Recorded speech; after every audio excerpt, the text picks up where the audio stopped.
Hi everyone. അങ്ങനെ കേരളം കാത്ത ആ ഒരു വീഡിയോ കുറേ പേര് എനിക്ക് പേഴ്സണലി മെസ്സേജ് അയച്ച് പറയലുണ്ട്. ബ്രോ, അനീഷ് എന്തെങ്കിലും സംസാരിക്കുന്നുണ്ടോ? അനീഷിൻ്റെ ആദ്യ അപ്ഡേറ്റ് എന്തെങ്കിലും വന്നിട്ടുണ്ടോ ബ്രോ? ഒന്നിടോ. പൊന്നാര പ്രേക്ഷകരെ, നിങ്ങളുടെ എല്ലാ ചോദ്യത്തിനുള്ള ഉത്തരവുമായി നമ്മുടെ അനീഷ് വന്നിട്ടുണ്ട്. അനീഷ് പറയുന്ന ഓരോ കാര്യങ്ങൾ നിങ്ങൾ കേൾക്കണം. അതിനുശേഷം എൻ്റെ അഭിപ്രായം ഞാൻ പറയാം. ഓക്കെ, എല്ലാവർക്കും നമസ്കാരം. ഞാൻ അനീഷ്. ബിഗ് ബോസ് എന്ന ഷോയിൽ എനിക്കൊപ്പം സഞ്ചരിച്ച ഒരുപാട് ആളുകളുണ്ട്. അപ്പൊ അവരോടൊക്കെ ഹൃദയത്തിന്റെ ഭാഷയിൽ നന്ദിയും കടപ്പാടും ബഹുമാനവും ഒക്കെ ആദ്യമേ തന്നെ പറയുകയാണ്. ബിഗ് ബോസ് എന്ന ഷോയിൽ ഒരാളുടെ നിലനിൽപ്പിന് ഏറ്റവും അത്യന്താപേക്ഷിതമായിട്ടുള്ള ഒരു കാര്യം എന്ന് പറയുന്നത് തീർച്ചയായിട്ടും വോട്ടിംഗ് ആണ്.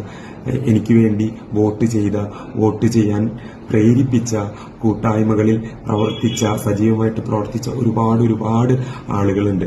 അപ്പൊ അവരോടൊക്കെ എങ്ങനെയാണ് ഞാൻ നന്ദി പറയുക എന്ന് എനിക്ക് അറിയില്ല. ഞാൻ ബിഗ് ബോസ് ഹൗസിൽ നിൽക്കുമ്പോൾ അതൊന്നും എനിക്ക് തീർച്ചയായിട്ടും അറിയില്ല. പക്ഷെ പുറത്തിറങ്ങി കഴിഞ്ഞപ്പോൾ ഒരുപാട് ആളുകൾ എന്നെ സപ്പോർട്ട് ചെയ്യുന്നു, എനിക്ക് വേണ്ടി പ്രവർത്തിക്കുന്നു എന്നൊക്കെ പറയുമ്പോൾ, എന്നൊക്കെ കേൾക്കുമ്പോൾ, എന്നൊക്കെ എക്സ്പീരിയൻസ് ചെയ്യുമ്പോൾ അതൊക്കെ വലിയൊരു മഹാഭാഗ്യമായിട്ട് ഞാൻ എൻ്റെ ജീവിതത്തിൽ കണക്ക് കൂട്ടുകയാണ്.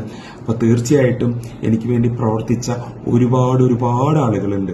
അപ്പോൾ അതിൽ ചില ആളുകളെ എനിക്ക് അവരുടെ വോയിസൊക്കെ അല്ലെങ്കിൽ അവരുടെ വീഡിയോസൊക്കെ എനിക്ക് അയച്ചു തരുമ്പോൾ ശരിക്കും ഞാൻ സന്തോഷം കൊണ്ട് മതിമറന്ന് നിൽക്കുന്ന ഒരു അവസ്ഥയാണ്. അപ്പൊ തീർച്ചയായിട്ടും എനിക്ക് വേണ്ടി പ്രവർത്തിച്ച, എനിക്ക് വേണ്ടി വോട്ട് ചെയ്ത, അതുപോലെ തന്നെ വോട്ട് ചെയ്യാൻ പ്രേരിപ്പിച്ച എല്ലാവരോടും ഹൃദയത്തിന്റെ ഭാഷയിൽ ഒരിക്കൽ കൂടെ നന്ദി പറയുകയാണ്. എന്റെ സോഷ്യൽ മീഡിയ പേജുകളൊക്കെ ഞാൻ ആക്റ്റീവ് ആക്കാനായിട്ട് ഇമ്മീഡിയറ്റ് ആയിട്ട് ശ്രമിക്കുന്നുണ്ട്. അതുപോലെ തന്നെ പലർക്കും എനിക്ക് റിപ്ലൈ ചെയ്യാനൊന്നും സാധിച്ചിട്ടില്ല, കാരണം എന്റെ ഫോൺ ഹാങ് ആയി കിടക്കുകയാണ്. അതുകൊണ്ട് തന്നെ ഒരിക്കൽ കൂടെ എന്റെ നന്ദിയും കടപ്പാടും ഒക്കെ വീണ്ടും അറിയിക്കുകയാണ്. നമുക്ക് തീർച്ചയായിട്ടും ലൈവുകളിലൂടെ ഇമ്മീഡിയറ്റ് ആയിട്ട് കണ്ടുമുട്ടാം എന്ന് പ്രത്യാശിച്ചുകൊണ്ട് നിർത്തുന്നു. നിങ്ങളുടെ സ്വന്തം Aneesh. Thank you so much. Okay, Aneesh പറയുന്നത് നിലവിൽ സമയമില്ല, ഫോൺ ഹാങ് ആണ്.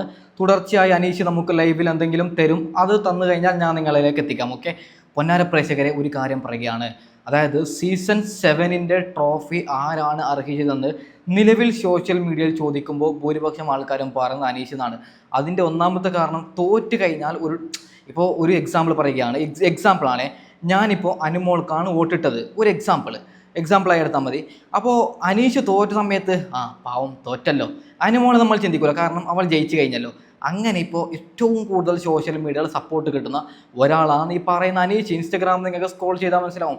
അതായത് അനുമോൾക്ക് വാദിച്ച ചിലർ ഇപ്പോൾ അനീഷിൻ്റെ വിഷയം പറയുമ്പോൾ ഒരു സാഡ്നെസ്, ഒരു സെൻറ്റിമെൻറ്റ് കമൻറ്റ് ഇടുന്നുണ്ട്. കാരണം അയാൾ തോറ്റു, അതായത് കുറേ തോറ്റ് കഴിഞ്ഞിട്ടാകുമ്പോൾ നമുക്കിപ്പോൾ വേൾഡ് കപ്പിലായാലും ഇന്ത്യ തോറ്റതിന് ശേഷം ഒരു ടെൻഷൻ ഉണ്ടാവുമല്ലോ. അതുപോലെ ഇപ്പോൾ അനുമോൾക്ക് വോട്ടിട്ടവരും ഞങ്ങൾ അനീഷിന് വോട്ടിടാമായിരുന്നു, അങ്ങനെ ചിന്തിക്കുന്ന ചില ആൾക്കാരുണ്ട്. ഓക്കെ, അപ്പോൾ തുടർന്ന് എന്താണ് അനീഷിന് പറയാനുള്ളത്? പൊന്നു പ്രേക്ഷകരെ, വലിയ ബോംബാണ് പൊട്ടുന്നത്.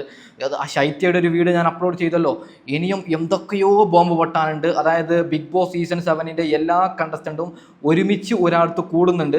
അവിടെയും വഴക്കാവാനുള്ള എല്ലാ സാധ്യതയുമുണ്ട്.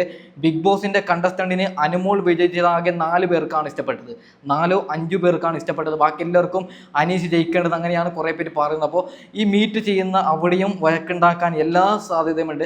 അപ്പോൾ എന്തുണ്ടെങ്കിലും ഞാൻ നിങ്ങളിലേക്ക് എത്തിക്കും. ഒന്ന് സബ്സ്ക്രൈബ് ചെയ്യണേ. Okay bye. അപ്പോൾ ഞാൻ വൈൻഡപ്പ് ചെയ്യുന്നു. Okay bye.